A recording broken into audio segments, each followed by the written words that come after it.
Now listen guys, if we're being 100% honest, Brazil produce probably the best talent that's ever been seen in world football. So really and truly, the Brazilian league should be one of the best leagues in the world. But is it? No.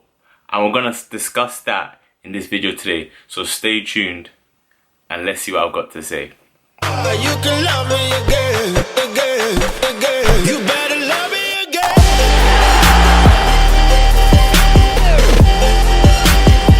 You better love me. AStarForBants. What's up guys? Welcome to AStarForBants. And today I am back with another. Now we're not reacting today guys. Listen, I got a special video for you guys today. So today, yeah, this is an interactive one, so make sure you're active in the comments down below. Hit me up on Instagram, hit me up on Twitter. If you want to debate, listen, I can go round for round, yeah, 12 rounds. I can do it with you guys, but look, I've been doing a lot of, obviously I've been watching a lot of Brazilian games in the last few years, in the Brazilian league.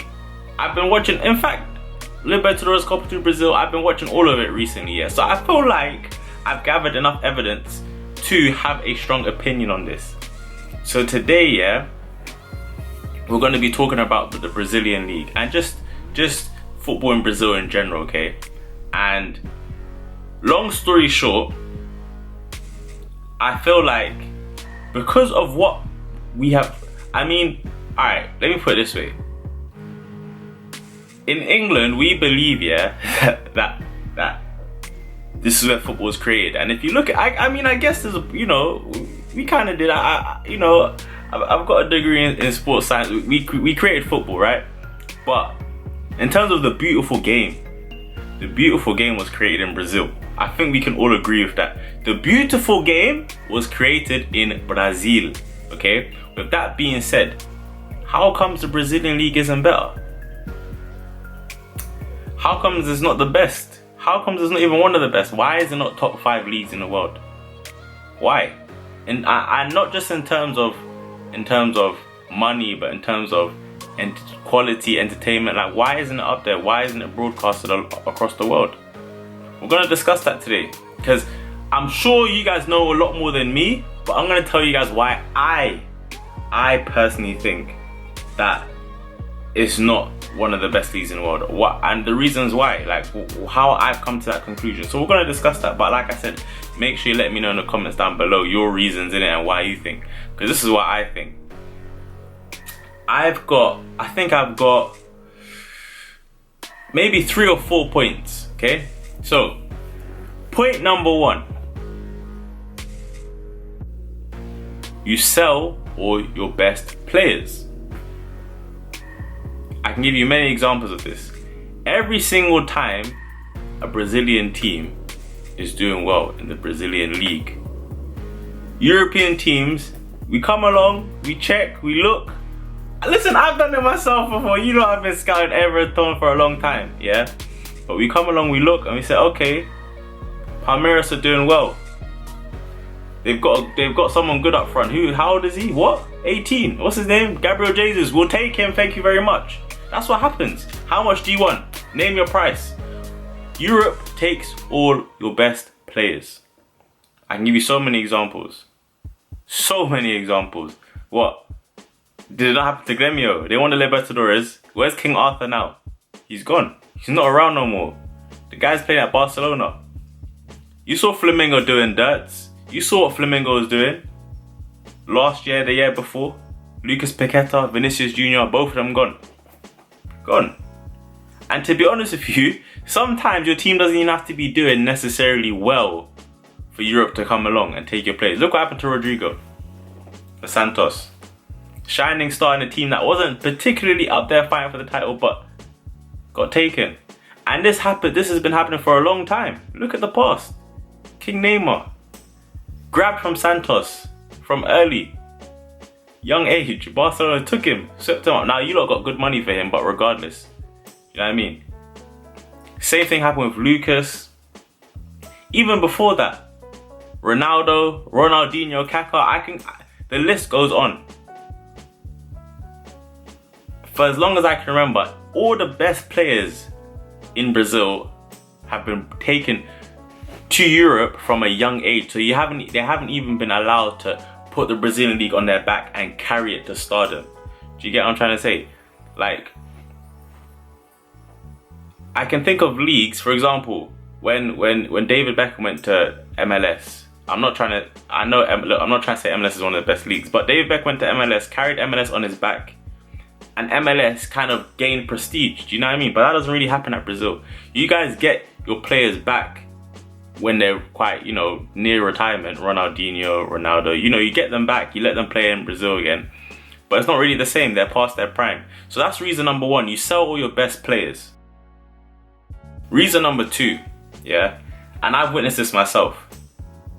The Brazilian league suffers because the teams have to play so many games. There's been so many times I've reacted to Grêmio, Flamengo, Corinthians, Fluminense, Sao Paulo, like all the teams, Internacional, Atletico Paranaense. I've reacted to all these teams, right? And I've always looked at the team she's saying, what? Hold on a second. There's something about this team we don't know about. Who are they? Who are they? I don't know these players. And then in my comment section, you guys say, yeah, they're being rested. The whole 11's being rested. What? What do you mean? Being rested for what? This is a league game. In Europe, in England, in the Premier League, you don't rest players in the Premier League. That's where you play them. You rest them and everywhere else to play them in the Premier League, in the league. But in Brazil, they don't do that. They concentrate on other things. Copa do Brazil, they'll rest players so that they can play in Copa do Brazil. They'll play their youngsters. Libertadores, they'll play their youngsters in the league. So you're putting your league second. And I get it. I'm not trying to say it's wrong. Look, I'm sure they have a reason for doing that. You lot have explained it to me before. The money and everything, But you're putting the league second to other things, and I think that makes the league suffer. Generally, like you're never going to be established as the best league, one of the best leagues in the world, if you spend half the year playing youngsters. Now, at the same time, of course, that aids the growth of stars because they get experience from young. Clearly, that formula has been working. But again, the Brazilian league doesn't get to benefit from that because, like I said, Europe comes and takes your players. So I think all these games, so many games you have to play. Sometimes I'll see a team playing 3 times in a week, and it happens in England as well. But like, I just feel like the rotation system with players and stuff, I don't know. Sometimes I get disappointed. I watch a game in the Brazilian league, and all the players that I've tuned in to watch. I tune in to watch my guy Everton. He's not playing. Fully fit, he's not playing though, and I'm thinking why. So that's reason number 2. Yeah. I feel like there's too many games to play. You got the state championships at the beginning of the season, and then you got the season, and it's just long. Like, your season's very long. Speaking of which, yeah, the calendar of your season is it's a bit, I'm not saying it's wrong. Listen, you look, that's your prerogative. You can do what you want, yeah. But if you think about it, in Europe, the transfer window is like in the summer, so between June to August, that's our transfer window. And then we've got another one in January. Now, the one in January, that one, nothing really happens too much there in it. You get a few transfers, but that's not the big one. The big one's in the summer. But that one in the summer is right in the middle of the season in Brazil. It's right in the middle of it. So you'll be there as a Brazilian team. Maybe you're top of the table. You're fighting for the league. You're fighting for Libertadores. And then people in Europe are just coming to pluck your players in the middle of your season. That's unheard of. Like, in the middle of your season. As in, a player can be playing today, and then you have a match today, next week. In a week's time, you have another match. But he's not there no more. He's gone. That's crazy. Like, that's wild, innit? And that's tough. Like, it's not just in Brazil. I know there's other leagues where their season is kind of reversed like that. It might be to do with the climate. I don't know, innit? But I'm sure that kind of hinders the Brazilian league at the same time, because you spend the first half of the year, all these stars are kind of getting prestige and going up, and they're gaining momentum and just getting better and better, and they're looking good. And then the middle of your season comes, and normally at the middle of the season, that's the second half in it. That's when the business ended, Like, come January in the Premier League, that's the business end of the season. That's when you start fighting for titles. But in Brazil, players start getting plucked, you know. I've seen it time and time again. Players start getting plucked. And what you then see is the second half of the Brazilian season weakened. It's weakened a bit, you know. It's like all the players you've been excited, you've been seeing in the first half, they're all gone now. They're not around no more. You know, and there's a few examples of that. I'm sure Vinicius Jr. went halfway through the season for Flamengo. I'm sure he did. Who was it? It was also, I can't pronounce his name, Rodriguinho. He went in the middle of the season as well. He was doing bits for Corinthians. Yeah, he was going crazy for Corinthians. Then he went halfway through the season, he was gone. You know what I mean? I don't know, some Egyptians grabbed him, but that's not really the point. The point is, yeah, the league is weakened halfway through, and I think that kind of hinders the league for sure, 100%. And finally, this is the last thing in it. Now, at the same time, it's a good thing and a bad thing, I guess. Like, it's a good thing, but I guess it kind of affects the league long term. Hear me out. Number 4, pressure from the fans. Now, I've been watching and enjoying the Brazilian league for a long time now, 2 years I think. And there's so much passion with Brazilian fans, so much passion. The passion is like number 1, yeah, that I've seen. It's crazy, the passion, the heart, like this is life for them. Like, this is life, yeah, as in this is first. The team that the sport comes first, everything else is second. Wife, second, kids, second. My first love is the team I support. That's how it is in Brazil, right? But with that, and that's a beautiful thing. I love football. That's a beautiful thing. I can appreciate that.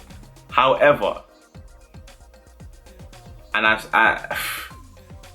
listen, when a manager is not doing good, when players are not doing good, you better believe those Brazilian fans are coming for you. You better go. You better leave. There's pressure on the board, pressure on the owners, pressure on the manager, pressure on the players. You're not performing, you gotta go, my guy. It's time. Your time's up.